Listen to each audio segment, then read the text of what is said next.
అమరావతి రాజధాని ప్రాంతంలో వరదలు వచ్చిన నేపథ్యంలో స్వల్ప వరదలు వచ్చిన నేపథ్యంలో వరద నివారణ చర్యలకు సంబంధించి నారాయణ గారు దానికి సంబంధించిన వివరాలు ప్రకటించడం, అమరావతి రైతులు మాజీ ముఖ్యమంత్రి జగన్మోహన్ రెడ్డి గారిని కలవడం, ఈ సందర్భంగా జగన్మోహన్ రెడ్డి గారు కొన్ని కీలకమైన వ్యాఖ్యలు చేయడం, దానికి స్పందనగా నారాయణ గారి ప్రకటనలు, అమరావతిలో జరుగుతున్న ఏర్పాట్లు, మన రాయలసీమ ప్రాంతంలో పర్టికులర్ చిత్తూరు జిల్లా మామిడి రైతులు ఎదుర్కొంటున్న సమస్యలు ముడిపడి ఉన్న నేపథ్యంలో ఈ మీడియా సమావేశం ఏర్పాటు చేయడం జరిగింది.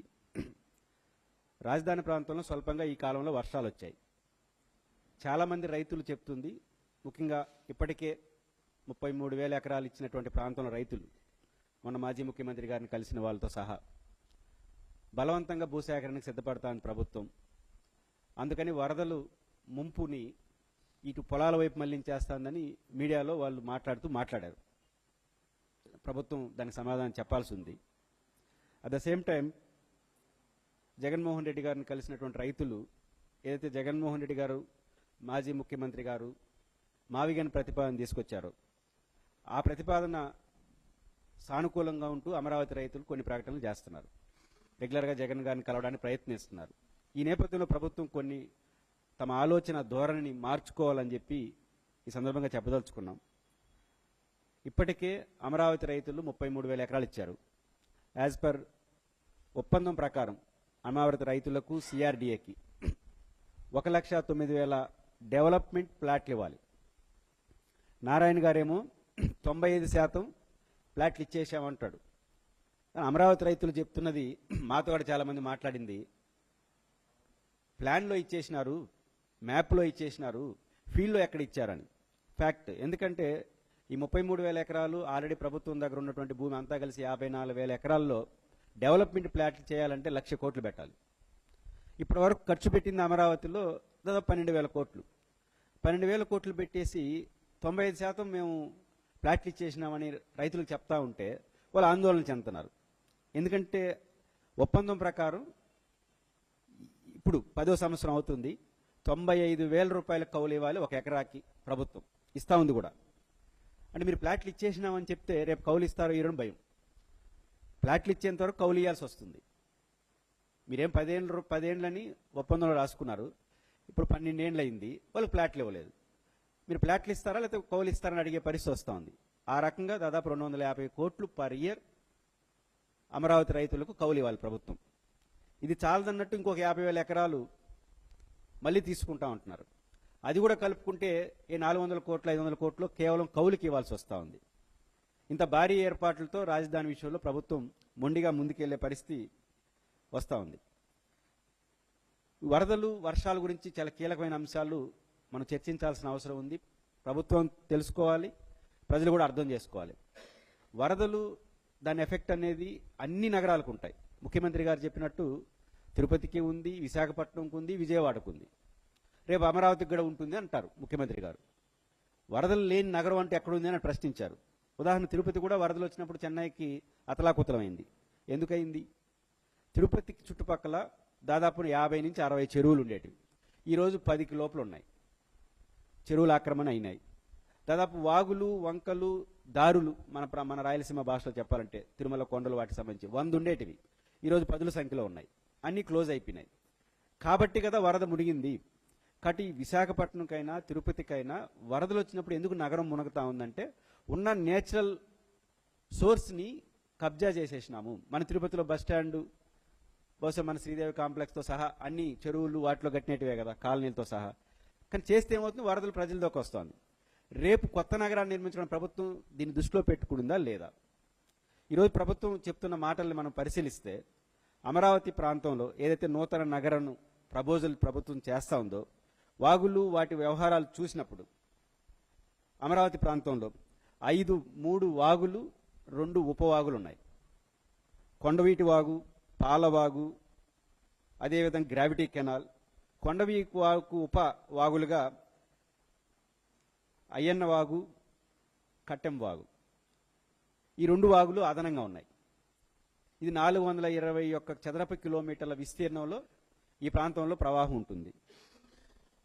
ఈ వాగులు కొండవీటి వాగు, దాని ఉపవాగులు 2 అయ్యన్న వాగ్ కావచ్చు, కట్టం వాగ్ కావచ్చు, దాదాపు 1 టీఎంసీ నుంచి 1.5 టీఎంసీలు వాటర్ని తీసుకొస్తుంది. 1 టీఎంసీ అంటే సాధారణ భాషలో చెప్పాలంటే మన తిరుపతి, తిరుమలకు 1 ఇయర్కి సరిపోయేంత నీళ్లు. 1.5 సంవత్సరానికి తిరుపతి, తిరుమల సరిపోయేంత నీళ్ళని ఈ కొండవీటి వాగు తీసుకొస్తుంది. మిగతా 3 వాగులు అదనం. ఇంత వాటర్ తీసుకొస్తుంది అమరావతి రాజధాని ఎంపిక చేసుకున్న ప్రాంతంలో చుట్టూ. ఇదొక అంశం. దీని నివారణగా ప్రభుత్వం ఏం చెప్తుంది? బ్లూ సిటీ కాన్సెప్ట్ పేరుతో దాదాపు 8 రిజర్వాయర్లు, పంపింగ్ స్టేషన్స్, లిఫ్ట్లు కలిపి, అంటే వరద నివారణ, రాజధానికి వరద ముప్పు నుంచి కాపాడడం కోసం ఏర్పాట్లు. దీనికి ప్రపంచ బ్యాంక్ నుంచి దాదాపు 8,500 కోట్ల రూపాయలు, వాళ్ళు ఇవ్వబోయే 15,000 కోట్ల రూపాయల అప్పులో 8,000 పైచిలకు కోట్ల రూపాయలు దీని నివారణ కోసం. ప్రపంచంలో ఎక్కడైనా నూతన నగర నిర్మాణానికి పునాదిలోనే వరద నివారణ చర్యలు తీసుకుంటున్నారంటే అది తెలివైన నిర్ణయమా, ఇంకొక నిర్ణయమా? ప్రభుత్వం ఆలోచించాలి, ప్రజలు ఆలోచించాలి. అంటే నగరం నిర్మాణాన్ని చేసి మనం ఇల్లు కట్టే ముందే ఇది వరద వస్తుందని, ఇది మునుగుతుందని తెలిసే కట్టడం, దాని నివారణ చర్యలు తీసుకోవడం. కాబట్టి మేము దూరదృష్టితో ఉన్నాం. ఏది దూరదృష్టి? తెలిసి అక్కడ నగరం కట్టి దానికి నివారణ చర్యలు తీసుకోవడం దూరదృష్టి అవుతుందా? ప్రభుత్వం ఆలోచించాలి.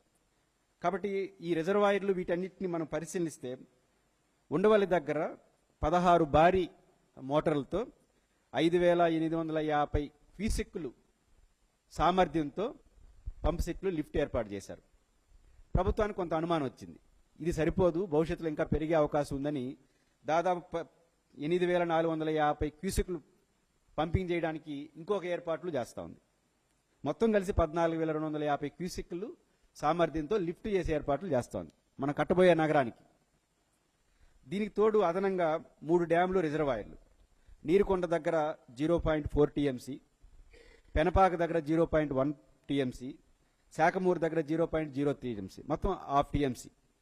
అదొక 1.5 టీఎంసీ, మొత్తం 2 టీఎంసీల నీళ్లు వరదలు వచ్చినప్పుడు లిఫ్ట్ చేసి కృష్ణానదిలో పోయాలి, నగరానికి ఇబ్బంది కలగకుండా. ఇది వినడానికి బాగుంది, చూడడానికి బాగుంది, ఎంత దూరదృష్టితో ప్రభుత్వం ఉందని.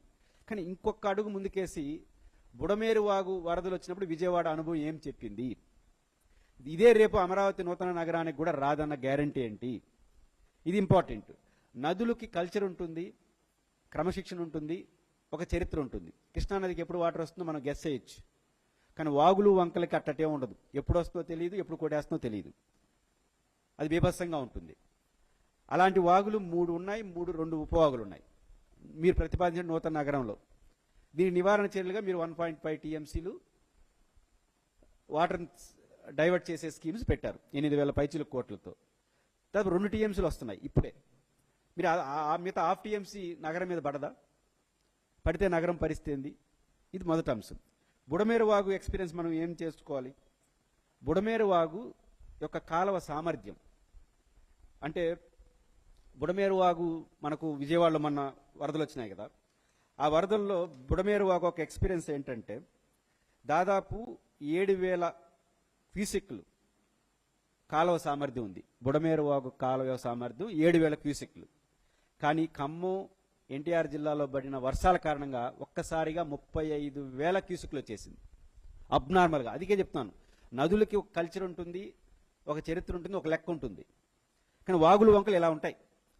ఆడ కాలువ సామర్థ్యం 7,000 క్యూసెక్లు ఉంటే మొన్న జరిగిన విజయవాడ ముంపులో 35,000 క్యూసెక్లు ఒకే రోజు వచ్చాయి. ఇక్కడ ఇంకొక కోణాన్ని కూడా మనం పరిశీలించాలి. దానివల్ల విజయవాడ సిటీ మీద పోయింది మాత్రమే కాదు, అదే సమయంలో కృష్ణానది ప్రకాశం బ్యారేజ్ మీద నిండుగా ప్రవహిస్తూ ఉంది. ఇది చాలా కీలకమైన అంశం. అదే సమయం అక్కడ బుడమేరు వాగు నీళ్ళు ఎక్కడొచ్చి పోయాలి, ఎక్కడొచ్చి కలవాలంటే కృష్ణానదిలో కలవాలి, ప్రకాశం బ్యారేజ్ దగ్గర. ఆ తర్వాత సముద్రంలో కలుస్తుంది. ఎప్పుడైతే బుడమేరు వాగు వచ్చిందో అదే సమయంలో కృష్ణానది పొంగి పొరలుతా ఉంది ప్రకాశం బ్యారేజ్ దగ్గర. దాంతో ఏమైంది? రివర్స్లో కొట్టింది. అది నదిలోకి రావాల్సిన నీళ్ళు రివర్స్లో కొట్టడంతో మొత్తం పోయి విజయవాడ మీద పడ్డాయి. మొత్తం ప్రాణ నష్టం, ఆస్తి నష్టం. ఇది కీలకం. అంటే ఏదైతే మన వాగులు అబ్నార్మల్గా నీళ్లు తీసుకొస్తాయి, దానికి తగిన ఏర్పాట్లు చేసుకోవడం ఒక లెక్క. వచ్చి నీళ్లు వచ్చినట్టుగా విజయవాడ దగ్గర ఉన్నటువంటి కృష్ణానదిలో పోకపోతే ఆ నీళ్ళు మొత్తం మళ్ళీ తిరిగి విజయవాడ మీద వస్తాయి. రేపు ఇప్పుడు రాజధాని ప్రాంతంలో మీరు 1.5 టీఎంసీ కెపాసిటీతో డైవర్షన్ స్కీమ్స్ అన్ని పెట్టారు, బాగుంది. అదే సమయంలో కృష్ణా నది కానీ ప్రవహిస్తే అనేది మళ్ళీ తిరిగి రాజధాని మీద పడతాయి. ఇప్పుడు విజయవాడ మీద బుడమేరు వాగు పడిన ఎక్స్పీరియన్స్ రేపు రాజధాని మీద కూడా పడుతుంది. అప్పుడు రాజధాని పరిస్థితి ఏంటి? దీనికి మీరు ఇప్పటికే 8,000 కోట్లు ఖర్చు పెడుతున్నారు, రైతులకి కౌలు ఇస్తున్నారు. కానీ ప్రభుత్వం సీరియస్గా ఆలోచిస్తే మాజీ ముఖ్యమంత్రి జగన్మోహన్ రెడ్డి గారు ప్రతిపాదించినటువంటి మావిగన్ పేరు పట్ల చాలా మందికి అభ్యంతరాలు ఉండొచ్చు. విజయవాడ చుట్టూ రాజధాని, విజయవాడ చుట్టూ రాజధాని. రాజధాని అంటే ఏంటి? రాజధానికి కావాల్సిన కార్యాలయాలు, రాజధానికి పోవడం కావాల్సిన ఎయిర్పోర్టు, నేషనల్ హైవేస్, మహా అంటే సిప్లాడ్, ఈ 3 ప్రధానమైన రాజధానికి కావాల్సింది. ఈ 3 పైన ప్రభుత్వం శ్రద్ధ పెట్టట్లేదు. ప్రభుత్వం శ్రద్ధల్లా నగరాన్ని మీద పెడుతుంది, కానీ రాజధాని పెట్టలేదు. రాజధాని వేరు, రాజధాని పేరుతో కొత్త నగరం వేరు. ప్రభుత్వం రాజధాని పేరుతో కొత్త నగరానికి వెళ్తా ఉంది. ఇక్కడ కాంప్లికేషన్స్ అవుతా ఉంది. అంతే తప్ప నగరం కాకుండా రాజధాని పెట్టుకుంటే మీరు ఫస్ట్ రాజధాని కావాల్సిన కార్యాలయాలపైన శ్రద్ధ పెట్టుండేవాళ్ళు. ఈరోజు కార్యాలయాలపైన శ్రద్ధ కాకుండా నగరం పైన శ్రద్ధ పెట్టడం వల్ల కాన్సెప్టే మారిపోతా ఉంది. అందువల్ల సంక్లిష్టత వస్తూ ఉంది. మీరు ఇప్పుడు రైతులకి కౌలు ఇస్తున్నారు, 10 ఏళ్ళలో ప్లాట్లు ఇస్తానన్నారు. ఇప్పటి వరకు రైతులు ఎవరికి ప్లాట్లు ఇవ్వలేదు, పేపర్ మీద ఇచ్చారు. పేపర్ మీద ఇచ్చిన ప్లాట్లు ఒరిజినల్గా కావాలంటే 1,00,000 కోట్లు పెట్టాలి. ఇప్పటికి పెట్టింది 12,000 కోట్లు. 47,000 కోట్ల రూపాయలు వివిధ బ్యాంకులు అప్పులు ఇవ్వడానికి ఒప్పందం చేసుకున్నారు. అప్పటికి కూడా సరిపోదు కదా కేవలం ప్లాట్లు ఇవ్వాలంటేనే. ఎప్పుడు ప్లాట్లు ఇవ్వాలి? ప్లాట్లు ఇచ్చేటప్పుడు కౌలు ఇచ్చుకుంటూ పోతే రాష్ట్ర బడ్జెట్ సరిపోతుందా? వీటి గురించి ఏమి ప్రభుత్వం ఆలోచించకుండా ముందుకెళ్తా ఉంది. అదే మీరు విజయవాడ ఈ చుట్టుపక్కల అనుకున్నాం అనుకోండి, జగన్మోహన్ రెడ్డి గారు ప్రతిపాదించినట్టు ఒక అసెంబ్లీ, ఒక సెక్రటేరియట్, పరిపాలనకు కావాల్సిన ఆఫీసులన్నీ నిర్మాణం జరిగిపోతే ఆటోమేటిక్గా దానికి ఆనుకునే అమరావతి ప్రాంతం ఉంటుంది కాబట్టి ఆ రైతులు కూడా లబ్ధి పొందుతారు. ఇక్కడ ప్రభుత్వం ఈ విషయాన్ని సీరియస్గా ఆలోచించాలి. తమ డిజైన్ను పునరాలోచించుకోవాలని వరదలు మరోసారి నిరూపించాయి. అమరావతి రైతులు మాజీ ముఖ్యమంత్రి గారిని కలవడం ద్వారా మరోసారి ఆకాంక్షలు వ్యక్తం చేసినారు. ప్రభుత్వం సీరియస్గా ఆలోచించాలి. అట్ ద సేమ్ టైం రాజధాని గురించి మనం ఇంతకింత ఆలోచించాలి అనుకున్నప్పుడు యాజ్ ఎ రాయలసీమ ఇంటలెక్చువల్ ఫోరంగా ప్రభుత్వం కంప్లీట్గా తన ద్వేషను, తన ఆలోచనను పూర్తిగా రాజధాని మీద శ్రద్ధ పెట్టేసింది. ఈరోజు రాష్ట్రంలో అప్పు 75,000 కోట్లు పర్ ఇయర్ చేయాలనుకుంటా ఉంది ప్రభుత్వం. కానీ ఆచరణ 47,000 కోట్లు రాష్ట్ర ఎఫ్ఆర్బిఎం లిమిట్స్ దాటి చేస్తుంది రాజధాని పైన. మీరు రాజు యొక్క కాన్సెప్ట్ అంతా అమరావతి చుట్టూ తిరుగుతూ ఉంటే మిగిలిన ప్రాంతాలు, మిగిలిన రైతులు, ప్రజల యొక్క ఆకాంక్షలు ప్రభుత్వం దృష్టిలో ఉండట్లేదు. ఇది ప్రమాదం. అమరావతి రాజధాని పేరుతో మీరు చేస్తున్న వ్యవహారాలు, ఆర్థిక పరమైన ఇబ్బందులు, భవిష్యత్ ఆంధ్రప్రదేశ్ ఏమవుతుందనేది ఒక సమస్య అయితే, మొత్తం మీ దేశ ఆశ మొత్తం రాజధాని పైన పెట్టేయడం వల్ల మన చిత్తూరు జిల్లా ఎక్స్పీరియన్స్ తీసుకుందాం. రాష్ట్రంలో ఇట్లాంటి ఎక్స్పీరియన్స్ 100లో ఉన్నాయి. లాస్ట్ ఇయర్ మామిడి రైతులు, ఆంధ్రప్రదేశ్ ప్రభుత్వం జగన్మోహన్ రెడ్డి గారు మన బంగారుపాలెం వచ్చినప్పుడు రైతులందరినీ ఒప్పించి గొడవ కాకూడదని 4.5 లక్షల టన్నులు మామిడిని తీసుకున్నారు. తోటపూడి మామిడి అన్ని. ఎట్లా? గుజ్జు ఫ్యాక్టరీలు 8 రూపాయలు, ప్రభుత్వం 4 రూపాయలు సబ్సిడీ ఇచ్చి 12 రూపాయలు పర్ కిలో ఇచ్చేట్టుగా ఒప్పందం చేసుకున్నారు.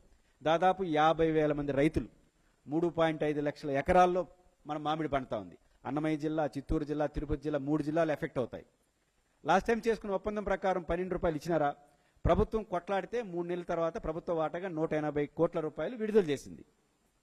కానీ గుజ్జు ఫ్యాక్టరీ ఇవ్వాల్సినటువంటి మిగిలిన అమౌంట్ ఒక 4 రూపాయలు ఇస్తాడు, ఒకరు 5 రూపాయలు ఇస్తాడు, ఒకరు 6 రూపాయలు ఇస్తాడు. అడిగే దిక్కులేదు. 8 రూపాయల ఒప్పందం ప్రభుత్వంతో, కానీ ఇవ్వలేదు.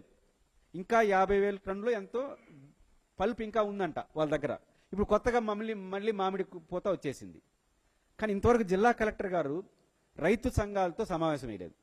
లాస్ట్ టైం ఏప్రిల్లో ఒక సమావేశం వేసినారు, మే నెలలో ఒక సమావేశం వేసినారు, జూన్ నెలలో ఒక సమావేశం వేశారు. ఇన్ని వేసి మాజీ ముఖ్యమంత్రి జగన్మోహన్ రెడ్డి గారు బంగారుపాలెం వచ్చి ముఖ్యమంత్రి గారు జోక్యం చేసుకుంటేనే జరిగింది. ఏంటంటే గవర్నమెంట్ ఇవ్వాల్సిన 180 కోట్లు ఇచ్చారు, ప్రైవేట్ వాళ్ళు ఇవ్వలేదు, తక్కువగా ఇచ్చినారు. అసలు ఈరోజు ఇప్పటి వరకు 3 నెలలు అవుతున్న కలెక్టర్ గారు మీటింగ్ అయిపోతే అసలు ఎట్లా కోఆర్డినేషన్ ఉంటుంది, ఎట్లా జరుగుతుంది? కానీ గుజ్జు ఫ్యాక్టరీ యజమానులు రైతులను కూర్చోబెట్టుకుని ఏం చెప్తున్నారు? డిమాండ్ సప్లై సూత్రం చెప్తున్నారు. డిమాండ్ బట్టి మేము కొంటాం. ఇదేమైనా ఫ్రిడ్జ్లో పెట్టుకుంటారా రైతులు? ఒకసారి కోత వచ్చేసిన తర్వాత మాగిపోతుంది, మళ్ళీ పనికిరాదు. డిమాండ్ సప్లై సూత్రం మామిడి సప్లై చేయడం ఏంటి? 7 రూపాయలు ఇస్తాం, 9 రూపాయలు ఇస్తాం, సర్దుకోండి. ఇది గుజ్జు ఫ్యాక్టరీ నుంచి వస్తుంది. ఇంతవరకు ప్రభుత్వం నుంచి ఒక ప్రకటన చేయలేదు. నిజానికి సబ్సిడీ 1 కిలోకి 4 రూపాయలు లాస్ట్ ఇయర్ ఇచ్చిన ఆంధ్రప్రదేశ్ ప్రభుత్వం మీద పడే బర్డన్ కేవలం 180 కోట్లు. చిత్తూరు జిల్లాలో ఉమ్మడి చిత్తూరు జిల్లా, ఇప్పుడు అన్నమయ్య, చిత్తూరు, తిరుపతి, ఈ 3 జిల్లాల్లో 50,000 మంది రైతులకు మీరు 1 కిలోకి కనీసం 3-4 రూపాయలు సబ్సిడీ ఇస్తే మీ మీద పడే భారం 180 కోట్లు. దీనికి ఆంధ్రప్రదేశ్ ప్రభుత్వం ఆర్థిక సమస్యను ముందుకు తీసుకొస్తా ఉంది. అంత డబ్బులు ప్రభుత్వం దగ్గర లేదంటుంది. 180 కోట్ల రూపాయలు రాయలసీమ ప్రాంతంలో, మీ సొంత జిల్లాలో, మనందరి సొంత జిల్లాలో 50,000 మంది రైతులు లబ్ధి పొందే దానికి 180 కోట్లు సిద్ధపడట్లేదే మీరు? మరి సంవత్సరానికి అక్కడున్న రాజధాని రైతులకు 250 కోట్ల రూపాయలు కౌలు ఎలా ఇస్తున్నారు? 47,000 కోట్ల రూపాయలు అప్పు తేవడానికి సిద్ధపడ్డారు. ఇన్ని వేల మంది రైతులు పరిస్థితి ఏంటి? కాబట్టి ప్రభుత్వం యొక్క కాన్సెప్ట్ కంప్లీట్గా రాజధాని యావలో పడిపోవడం వల్ల ఈరోజు మన జిల్లాలో మామిడి రైతులు, కడప, కర్నూలు జిల్లాలో ఉల్లిపాయ రైతులు, ముఖ్యంగా మన రాయలసీమ ప్రాంతంలో అన్ని వాణిజ్య పంటలే మనకి, ఎందుకంటే వర్షాభావం మీద ఆధారపడిన ప్రాంతం. కాబట్టి ఈ మొత్తం వాణిజ్య పంటలకు ఇంటర్నేషనల్ మార్కెట్లో వచ్చిన ఒడిదుడుకులు, స్టేట్లో వచ్చిన ఇబ్బందులు, ప్రభుత్వ నిర్లక్ష్యం కారణంగా ఎక్కడ గిట్టుబాటు ఉండట్లేదు. కృష్ణా, గుంటూరు, గోదావరి జిల్లాలాగా మనకేమీ నీటి సప్లై లేదు కాబట్టి అది నష్టపోతున్నాం. ఏదో దేవుడికి కరుణించి, ప్రకృతి కరుణించి వర్షాలు పడితే పంటలు వేసుకుంటే ఆ పంట గిట్టుబాటు ఉండట్లేదు, ఉపభ్రష్టత్వం అవుతున్నాం. కానీ కనీసం ప్రభుత్వం ఒక 4 రూపాయలు 5 రూపాయలు లాస్ట్ ఇయర్ లాగా ఇస్తే కనీసం రైతుకు స్వాంతన వస్తుంది. దానికేమో ఆర్థిక ఇబ్బందులు అంటున్నారు. 180 కోట్లకు ఆర్థిక ఇబ్బందులు, 50,000 మంది రైతు, 3.5 లక్షల ఎకరాల్లో పంట. కానీ మీరు రాజధాని ప్రాంతం 47,000 కోట్ల అప్పులు, సంవత్సరానికి 250 కోట్ల రూపాయల కౌలు. వాళ్ళకి ఇవ్వడానికి నేను తప్పట్ను, ఎందుకంటే వాళ్ళ భూమి ప్రభుత్వానికి ఇచ్చేశారు కాబట్టి ఇవ్వాల్సిందే. ఎంతకాలం ఇస్తారు? అదే వాళ్ళు ఇవ్వాల్సిన ప్లాట్లు వాళ్ళకి ఇచ్చేస్తే వాళ్ళకి న్యాయం జరుగుతుంది, ప్రభుత్వం భారం తగ్గుతుంది. ప్లాట్లు ఇవ్వకపోతే వాళ్ళకి అన్యాయం జరుగుతుంది, అదనంగా ప్రభుత్వానికి భారం అవుతుంది. కాబట్టి ఒక ఆచరణ సాధ్యంగాని మహానగర కాన్సెప్ట్తో మీరు వెళ్తా అమరావతి ప్రాంతంలోనూ సంక్లిష్టత తెచ్చేస్తున్నారు. మాజీ ముఖ్యమంత్రి జగన్మోహన్ రెడ్డి గారు అన్నట్టు ఇంకొక 40-50 ఏళ్ళు కూడా అసలు రాజధాని ఉంటుందా, ఆంధ్రప్రదేశ్ ఉండదా, మీరు పెట్టే శ్రద్ధ, మీరు పెట్టే గందరగోళంతో అని మాజీ ముఖ్యమంత్రి గారు అంటున్నారు. రైతులేమో గందరగోళంతో భయాందోళనలో ఉన్నారు. కానీ మేము అనుకున్నట్టే మేము చేస్తామని మీరు అంటారు. కానీ అదే సందర్భంలో దాని మీద పూర్తిగా దృష్టి పెట్టేసి ఎనుగుబండి రాయలసీమ లాంటి ప్రాంతాలు వచ్చే ఇన్ని వేల మంది రైతులు స్వల్ప కోరికలు కూడా తీర్చడానికి ఆర్థిక విషయాలు ముందుకు తీసుకొస్తున్నారు. కాబట్టి ఇందుకని ప్రభుత్వం సీరియస్గా ఆలోచించాలి. మీ ధ్యాస అన్ని ఒక ప్రాంతం మీద, ఒక చిన్న నగరం ఆచరణ సాధ్యం అవుతుందో తెలియని నగరం పైన పెట్టేసి కాకుండా ఇప్పటికైనా తక్కువ ఖర్చుతో అయ్యే మార్గాన్ని, నగరాన్ని చూసుకొని ఇక్కడ రాయలసీమ లాంటి ప్రాంతాల్లో రైతులకు స్వాంతన చేసే చర్యలు తీసుకోవాలని చెప్పి ముఖ్యంగా చిత్తూరు జిల్లా, అన్నమయ్య జిల్లాలో అన్ని రాజకీయ పార్టీలు కూడా రైతుల పక్షాన్ని నిలబడాలి. ఎందుకంటే గత సంవత్సరం ప్రభుత్వం ఇచ్చిన హామీ మేరకు 8 రూపాయలు 4 రూపాయలు ఇవ్వలేదు. ఈసారి హామీ కూడా ఇట్లేదు. లాస్ట్ అయినా ప్రభుత్వం చెప్పింది జగన్మోహన్ రెడ్డి గారి పర్యటనలో 8 రూపాయలు గుజ్జు ఫ్యాక్టరీలు ఇస్తారు, 4 రూపాయలు మేము ఇస్తామని చెప్తేనే అమలుగాలి. ఈసారి చెప్పట్లేదు. చెప్పకపోతే ఎవడు దిక్కు? చెప్పితేనే అమలుగానటువంటి ప్రభుత్వం అధికారుల దగ్గరుండి తీసుకెళ్తేనే 4 రూపాయలు ఇస్తాం, 5 రూపాయలు ఇస్తే ఇచ్చారు. మీరేమో కొట్లాడితే 180 కోట్లు ఇచ్చారు. చెప్పితేనే దుస్థితి అది. అసలు ఇప్పుడు ఏమీ మాట్లాడట్లేదు. ఏమి మాట్లాడదండి, ఇంక ఎవరిని అడగాలి? దేవుడిని అడగాలి పరిస్థితి వస్తుంది. కాబట్టి మామిడి రైతుల పరిస్థితి చాలా ఆందోళనకరంగా ఉంది. 50,000 మంది రైతు కుటుంబాలు, 3.5 lakhs ఎకరాలు ఉన్నాయి.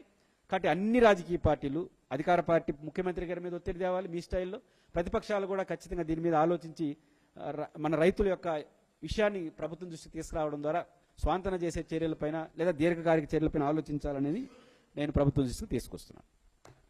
ఓకే.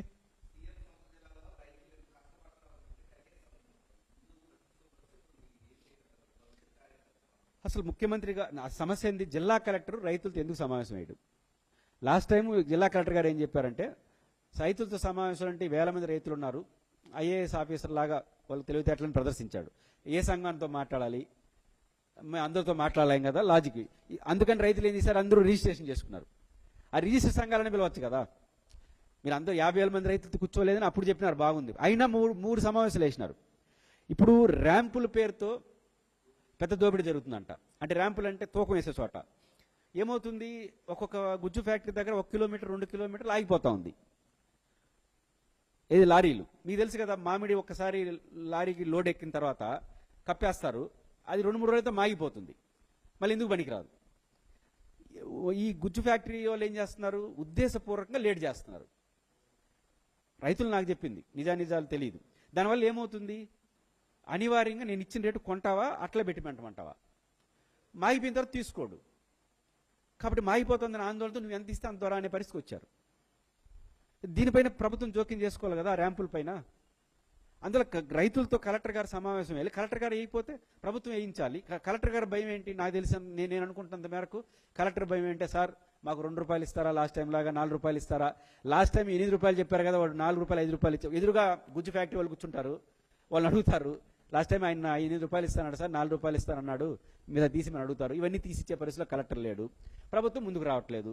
కాబట్టి దీని దృష్టిలో పెట్టుకుని వాళ్ళు ఎందుకు కూర్చోబెట్టాలనుకున్నాడా అది అర్థం కావట్లేదు. కానీ ప్రభుత్వం జోక్యం చేసుకొని కలెక్టర్లతో సమావేశం వేసి 3 జిల్లా కలెక్టర్లకు ఆదేశాలు ఇచ్చి ఖచ్చితంగా రైతు సంఘాలతో కూర్చోవాలి, కనీసం రైతు సంఘాల రిజిస్ట్రేషన్ సంఘాలతో కూర్చోండి, ర్యాంపులకు వెళ్ళండి, గుజ్జు ఫ్యాక్టరీలకు వెళ్ళండి, రియాలిటీ చెక్ చేయండి. ఖచ్చితంగా ప్రభుత్వం ఇంటర్ఫేర్ అయ్యి ఇప్పుడు ఈ మనకు పల్ప్ ఇంకా అట్లే ఉందన్నారు. మన రాష్ట్రంలో అంగన్వాడీ సెంటర్లు వేలల్లో ఉన్నాయి. అందరికీ చిక్కీలో ఇచ్చే బదులు ఈ పల్ప్ ఇవ్వచ్చు కదా, ఆరోగ్యమే కదా పిల్లలకి, ఇస్తే కొంత అంటే ప్రభుత్వం మల్టిపుల్గా ఆలోచిస్తే ఉంటుంది. జగన్మోహన్ రెడ్డి గారు ముఖ్యమంత్రిగా 19 నుంచి 24 ఉన్నప్పుడు ₹12 నుంచి ₹60 అమ్మింది కిలో. అప్పుడు ప్రకృతి కూడా సహకరించింది, అంతర్జాతీయ పరిస్థితులు కూడా సహకరించాయి, నేనేం కాదన్ను. 12 నుంచి ₹60 సంపాదిస్తున్న ఒక కిలోకి రైతు ఒక్కసారిగా ₹4 పడిపోతే అతని జీవితం ఎలా ఉంటుంది? దీనికి జగన్ గారి కారణం, చంద్రబాబు కారణం, రాజకీయాలకు నేను బోదలుచుకోవాలా. కానీ ₹12 నుంచి ₹60 రైతు సంపాదిస్తున్న కిలోకి ఈరోజు ఒక్కసారిగా ₹4 ₹5 పడిపోతే ఆ రైతు ఏం కావాలి? అబ్నార్మల్ సిచ్యువేషన్స్ వస్తున్నాయి కదా. అందుకని ప్రభుత్వం కలెక్టర్లతో సమావేశం వేసి వాళ్ళకి ఆదేశాలు ఇచ్చి మా డిమాండ్ అండ్ రిక్వెస్ట్, ఖచ్చితంగా ఈసారి కూడా మీరు సబ్సిడీ ఇవ్వండి. ఖచ్చితంగా గతంలో ఏదైతే లోయెస్ట్ ₹12 అంతవరకైనా చూడండి గతంలో. అందుకే మీరు లోయెస్ట్ ₹12 కాబట్టి ₹8 గుజ్జు ఫ్యాక్టరీ, ₹4 మీరు ఇచ్చారు. ఆ రేటు మళ్ళీ తేండి. మీరు ఒక ₹4 ఇవ్వండి, అవసరం ₹5 ఇవ్వండి, ఈడ్చి కొడితే 200 కోట్లు అవుతుంది. 50,000 మంది రైతులు లబ్ధి పొందుతారు. ప్రభుత్వం సీరియస్గా ఆలోచించాల్సిన అవసరం అయితే ఉంది. మరిన్ని అప్డేట్స్ కోసం ఛానల్ ను సబ్స్క్రైబ్ చేయండి. నోటిఫికేషన్స్ కోసం బెల్ ఐకాన్ పై క్లిక్ చేయండి.